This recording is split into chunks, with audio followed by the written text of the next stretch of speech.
Well, good day, YouTube, and welcome to another episode of the Albino Rhino Beer Review. Today we're looking at a beer from BC, from Victoria, BC to be exact, from Lighthouse Brewing to be exact, and this is their Night Watch. Boo!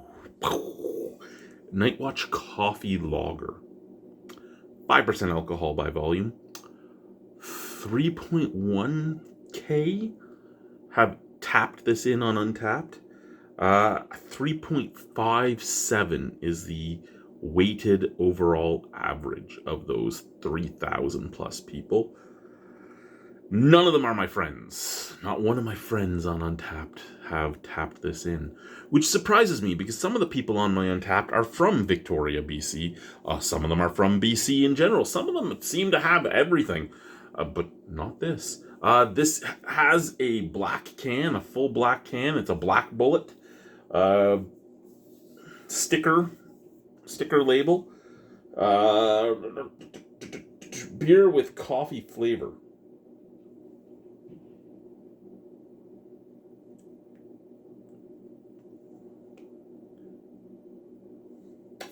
Let's read this and hope that it's not just beer with coffee flavor.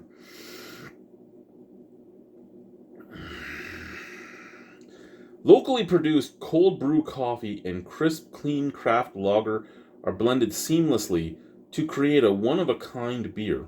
But you said beer with coffee flavor.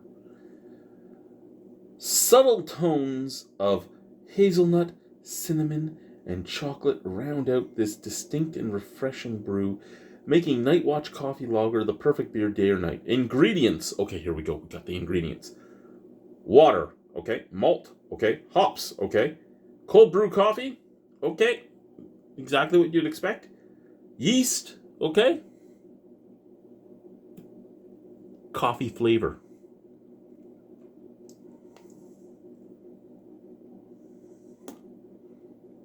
Okay. So if you're using cold brew coffee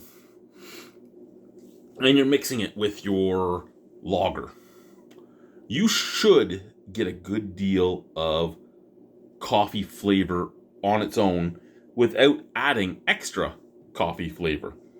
You shouldn't have to add any coffee flavor to get the flavor of coffee over top of a regular lager. Unless you have severely hopped the lager to the point that it takes all the coffee flavor out, you really shouldn't need anything else. Now, cold brew coffee does usually take a lot of the bitterness out of a coffee and leave you with more of the just flavor of the coffee. Not all the time. Most of the time, it takes a lot of the bitterness out. So that's where if it's an overly hopped lager, it's going to have a problem because the hoppiness is going to be full of bitterness and it's going to take away some of that creamy coffee flavor.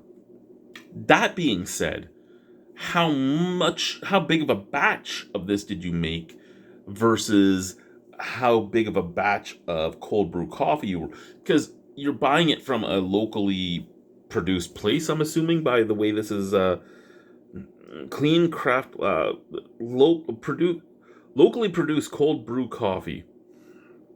So you're probably buying it from a roaster or something.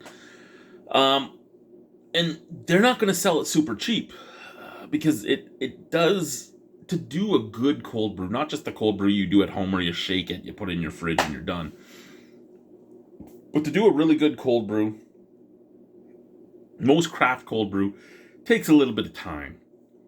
And they'll charge you for it. It takes a lot of stuff, they'll charge you for it. So maybe they bought just a smaller amount of coffee and then used coffee flavor to bump it up. So my two thoughts are the locally produced cold brew was either too light of a roast or too expensive to get enough of it in there, or there was too much hoppiness. Those are my two thoughts for why you would add coffee flavor to it. But we're talking too much, right? Let's get into it. Now, here's where we'll know how much coffee they used on the batch. Is it going to be really golden? Because a lot of coffee lagers do still come out golden. Or is it going to be a darker lager? Golden. Okay, so that's perfectly okay. I mean, not exactly what I would hope for, but perfectly okay. I've had a lot of really good coffee lagers that were golden.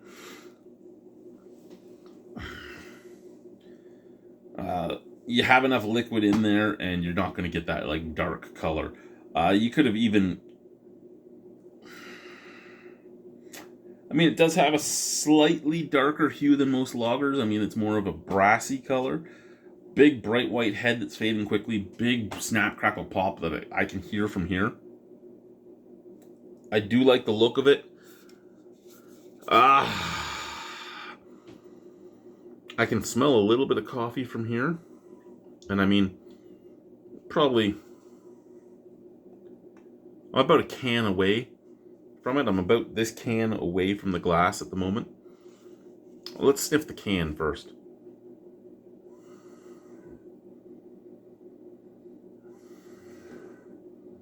Lots of coffee note on the can, but it smells like a iced coffee. It smells almost like an iced coffee. The average iced coffee you would get. If you go to McDonald's or Timmy's or anything like that and go, "Can I have an iced coffee?"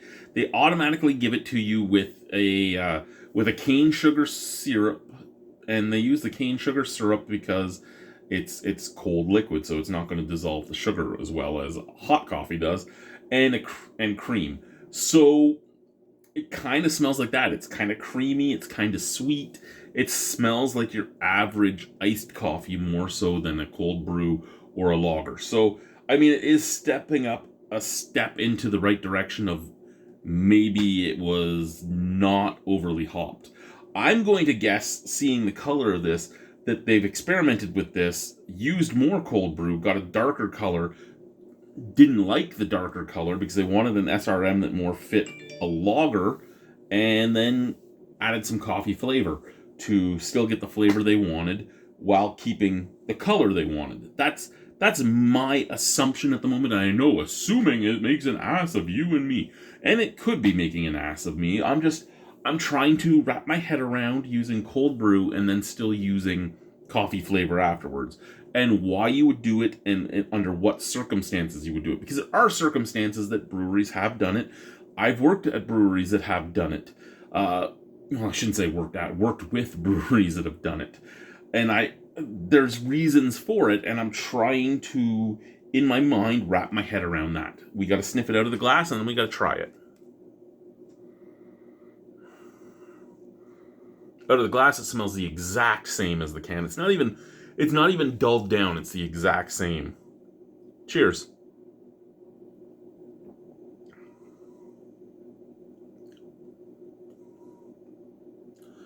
Huh.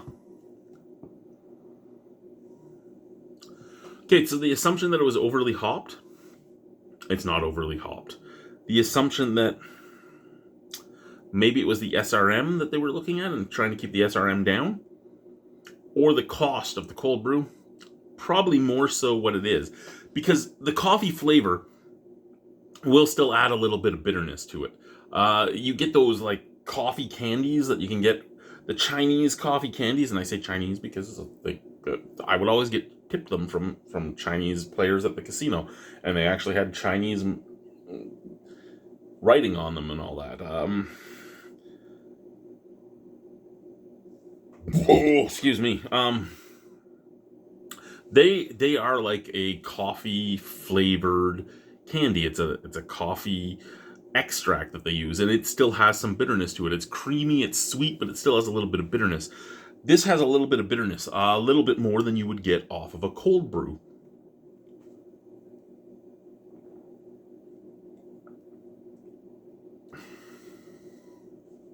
So again, it makes me think that you were either worried about the SRMs, or you were worried about the caffeine, or you were worried about the price. It's one of the three. Is it a bad beer? No, it's probably one of the better coffee lagers I've had, because the coffee flavor's there. You can't deny it's there. It tastes like an iced coffee. A little tiny bit of bitterness, a sweetness, a creaminess. It doesn't really have a beer flavor, but the coffee is not pungent. It's not overpowering. Even though the coffee is really the only flavor there is, it's not overpowering. It's subtle. It's like those candies. So if you like those little, like, brown coffee candies that come in a brown and gold wrapper with mandarin on it, you might like this.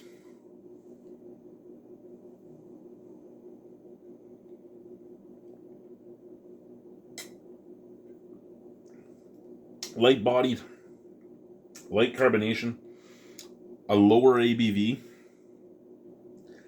and just a sweet, creamy coffee flavor. I really like this. I'm going to give that an 8.5 out of 10. I really like that. I would buy that again. I would buy that for sure. That is a solid beer. Night Watch from Lighthouse. Cheers. Bye.